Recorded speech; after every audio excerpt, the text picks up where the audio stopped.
তৃণমূলের সঙ্গে কেন্দ্রের দূরত্ব বেড়েছে। সিনিয়র নেতৃবৃন্দের মধ্যে চলছে মামলা। রাজনৈতিক কর্মসূচির পাশাপাশি কূটনৈতিকভাবে নিজেদের পরিস্থিতি অনুকূলে আনতে ব্যর্থ। সব মিলিয়ে বিএনপির এখন অনেকটাই বিভ্রান্ত। খালেদা জিয়ার সাথে ঘণ্টাখানেক বৈঠক করেছেন বিএনপির মহাসচিব মির্জা ফখরুল ইসলাম আলমগীর। কি কথা হলো ওই বৈঠকে?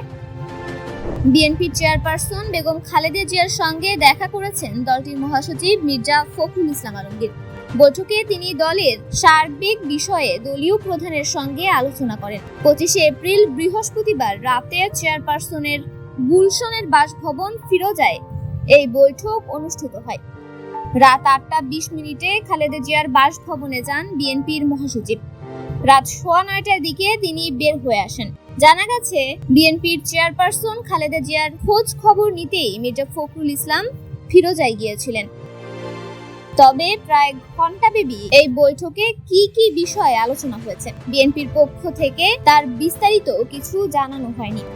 এদিকে তীব্র তাপপ্রবাহের কারণে বিএনপির পূর্ব ঘোষিত 26 এপ্রিলের সমাবেশ পেছানো হয়েছে। নতুন করে আগামী 3রা মে এই সমাবেশ করতে পারে বিএনপি।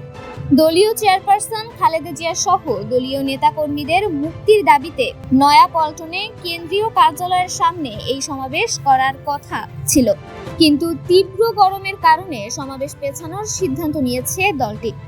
1 মে শ্রমিক দিবস উপলক্ষে রাজধানীতে র্যালি করবে বিএনপি, তারপর সুবিধাজনক সময়ে সমাবেশ করা হবে। ধারণা করা যায় এসব বিষয়ে আলোচনা হতে পারে।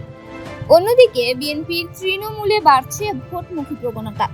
বিএনপি বর্তমান সরকার ও নির্বাচন কমিশনে কোনো নির্বাচনে না যাওয়া সিদ্ধান্ত নিলেও স্থানীয় সরকারের নির্বাচনে দলের ভোটমুখী নেতাদের ঠেকানো যাচ্ছে না।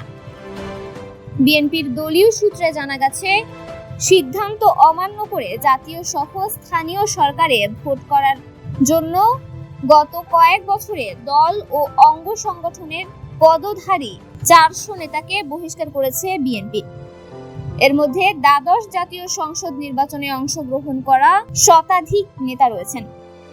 বাকিরা সিটি কর্পোরেশন, পৌরসভা সহ স্থানীয় সরকারের নির্বাচনে অংশ নিয়ে বহিষ্কৃত হয়েছেন। তন্নি শিকদার, দৈনিক সকালের দুনিয়া।